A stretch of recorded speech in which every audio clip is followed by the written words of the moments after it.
Welcome to the Busy to Balance podcast. I am your host, Jamie Zweer, and I'm the founder of Oh How Healthy. This podcast is all about how to show you, the overworked, overwhelmed, and occasionally unhealthy woman, how to find health and balance in all different areas of your life. I will share with you digestible, bite-sized bits of info on everything from balancing a healthy plate to keeping a healthy home and everything in between. Now listen, I know that you are busy, and that is why I will keep these episodes short, sweet, and to the point. Now let's dive into today's episode.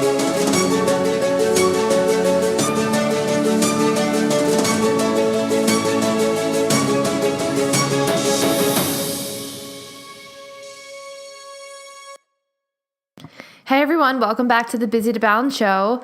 This podcast episode is one that I recorded with Jackie Walther, and Jackie is the owner of Square Meal in Oaklyn, New Jersey, and it's a very farm to table kind of restaurant, and one that she runs with her husband. So this podcast episode is a more vulnerable one, I want to say. Both Jackie and I express the highs and the lows of being an entrepreneur, and I also wanted to update you guys on how things are going for me since leaving my full-time job. We all know that, I shared in previous episodes about my process of leaving and taking the leap. But now Jackie and I talk about how life is a new kind of balance. It's not so much a balancing act of working the side hustle and working the full-time job and balancing home and relationships. Now it's balancing the workload of being an entrepreneur, the fear-based stuff that comes up, financial things, in addition to, home life. So I'm really excited for you to hear this episode, and I hope you enjoy. Be sure to let me know what your thoughts are and if you want to hear more stuff like this. All right, enjoy the show. Hello, everyone, and welcome back to the show. I have a very special guest today. Her name is Jackie Walther. Jackie, you want to say hello and introduce yourself? Hey guys, I'm Jackie Walther, and I live in Audubon, New Jersey. I am an entrepreneur. I have a restaurant. My husband and I have a restaurant called the Square Meal. It's a sustainable restaurant. We do locally sourced, mostly organic, and a lot of plant-based options. Also, I'm a real estate agent. And I'm a yoga teacher, but I don't really teach that much. I just practice and basically sub if anyone needs a sub. Yeah. I used to be a school teacher. Yes. So you have many hats that you wear. And how did you get into the restaurant work?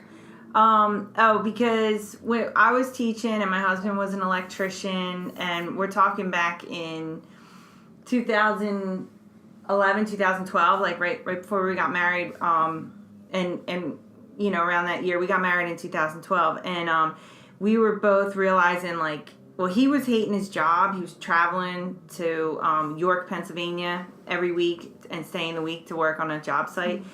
And he just, was so getting tired of the construction industry, and it wasn't his passion. And me, I was a teacher, but then I was realizing, I needed something more. And at the time, I was getting my master's degree in school counseling because I thought, okay, well, I can do counseling instead of teaching. But then I realized that I wanted to experience something else and get out of the school system. I didn't want to do, a 25-year career in the school system. So then Dan and I started brainstorming. We were working on, getting our diets clean and healthy, because I had been going through some digestive problems really my whole life, still am, but whatever. It's getting a lot better. We started cooking clean and whole foods to help balance out my stomach and everything. And so I was like, look, you're a great cook. I love talking to people and building community and that kind of thing. So we should start a cafe. This is what we need to do with our life. You're not going to be an electrician. You hate it. I'm not going to be a teacher. I'm not into it. I need to do something else. So then we started our planning, and that was back in 2012. By January 2013, we formed our LLC. We just did the paperwork online. and started creating our brand. And now we have our own store. So we're in 2018, and we finally have a storefront in Oaklyn, New Jersey. So it took, we opened our store February 2017. So from the planning phase, it started 2013, opened our store 2017. So it's like 4 years. Yeah. Yeah. So I want to ask you two questions. They're both coming out at once. But the first one, how is it working with your husband? Because making that swap on your own is like making that shift from one job to the next is challenging. And you kind of need the support of your spouse. And for both of you to do it together, how was that? Oh, you mean to take the leap? Yeah. So we pulled Dan out of work first. Okay. So he stopped working for a paycheck, I guess, in 2014, I want to say. Maybe 2013. I can't really remember. But he stopped working for a paycheck while he was like, creating the business. And then I stayed as a teacher. We realized, like, when we kept trying to get a store that we didn't have enough money. People wouldn't lend us money because, here we're paying $1,800 a month in mortgage and off my teaching salary, plus, car payment, student loans, all this debt. And so then we realized, like, we have to get rid of our house. So that was, like, a big part of our business plan was getting rid of the house. We couldn't sell it, so we rented it out. And we moved in with our friend, Kelly, and we paid her, like, $500 a month. We lived with her for about 1.5 years while we searched for a duplex because we figured, all right, we'll live in one half and rent, or, downstairs, rent out the upstairs, whatever. So that's what we ended up doing.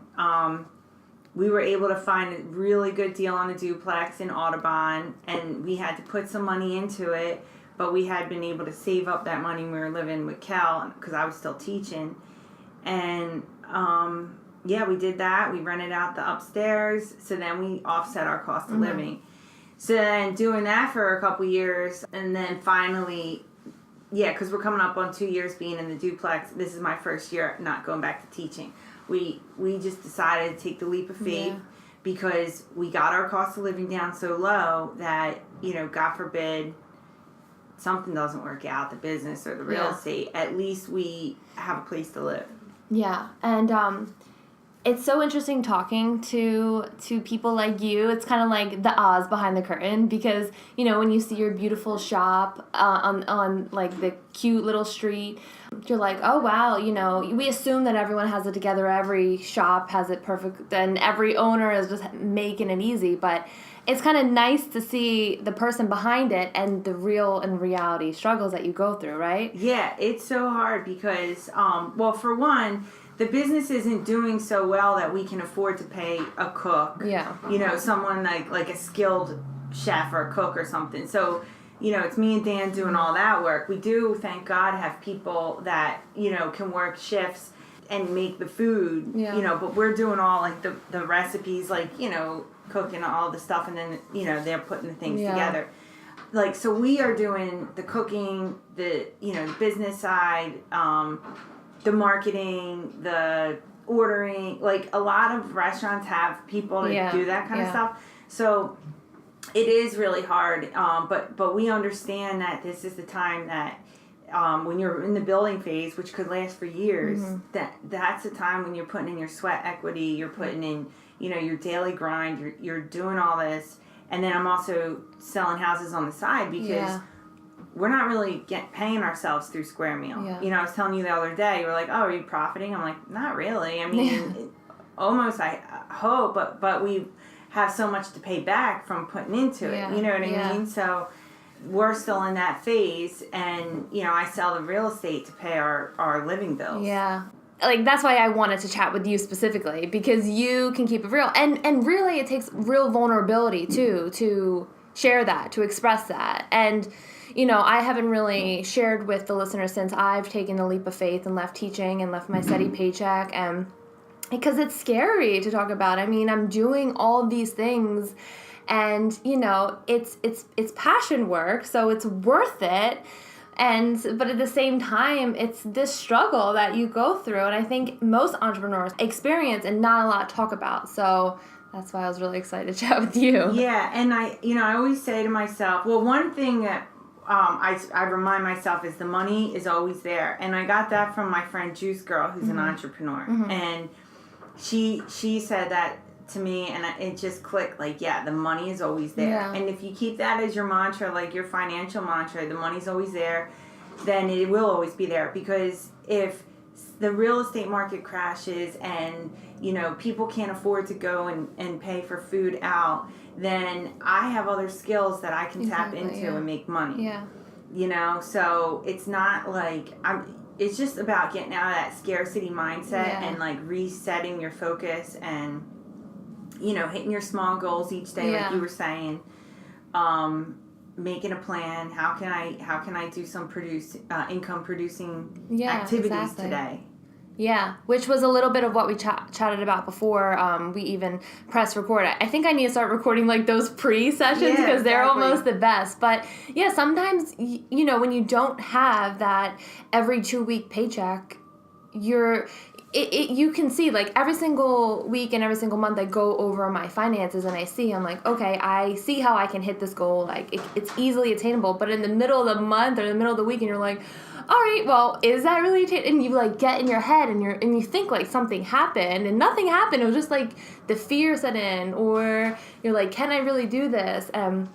So you really just have to check yourself. I find that, that's where meditation comes in, having a clear mind, because it's like you're battling yourself daily. Always, yeah, definitely. So, all right. So I think that I was going to ask you what is the best and the worst part. I think we kind of talked about that, right? The worst part is probably, would you say, dealing with this, I don't know, kind of what's going to happen? Yeah. That's I guess that is the worst part. I think about it. I have fear about my health. Like, I have to give myself pep talks like, you're healthy, you're well, you're healing, you're healed, because part of what's been ingrained in me through having a regular job and just growing up in this society is, you have to have health care, you have to have disability insurance, God forbid something happens, all this and that and the other. But it's like, I'm going to be taken care of, I'm going to be fine, I have trust, I have faith. So that's constant battle for me. And, talk to my therapist about that, and I sit in meditation and I, reaffirm that, and I feel the health and the connectiveness in myself. But it is scary, especially since I have stomach issues, and all that's fear-based in and of itself. So, I'm working through that, and I'm confident that that's all going to heal up once, it's a process. Like, my body, everything took time to get where it is, like the negatives, and now it's like reversing back on doing all the stress and the pain. Yeah. This is a good segue to my next question. So the balance of it all, like, how do you balance, this is the Busy to Balance show, it sounds like, and I know that people assume about me, is just that I'm busy all the time because I'm just working, but really it's a different, and not that it's a different kind of busy, but building a business, it's like I have like 7 jobs in one. Yeah. On top of the household responsibilities, on top of the relationship responsibility, on top of all this stuff, So, how do you find balance between all of these different hats that you have and maintaining your health? Mm-hmm. So important getting to bed at a decent hour. So when I stay up too late or go out and like party or whatever, I'm always like, that was a bad choice, because it just throws me off balance. Yeah. So getting to bed early, like 9:30, 10 o'clock at the latest, getting up 5 o'clock, 4:45, going to gym or yoga or both, making time to sit in my room, in my meditation space and meditate, journal in the morning. So I like to get this stuff done in the morning, set my goals and intentions, and that really puts me on a good path for the day. Yeah. And then one of the things I need to work on that's keeping me from being balanced is jumping on social media too much. I'm wasting time doing that. And I'm my husband too. So that's a goal that we're working on together. What else keeps me balanced? Just like proper nutrition, drinking a lot of water. Just trying to be careful of where I spend my energy because we have a financial budget and also an energy budget. So it's like, that. You got a lot of people, you want to go out, you want to go out here, we're going to go out there, we're hanging. Yeah, but I know it's going to take away from what I need to get done. Yeah.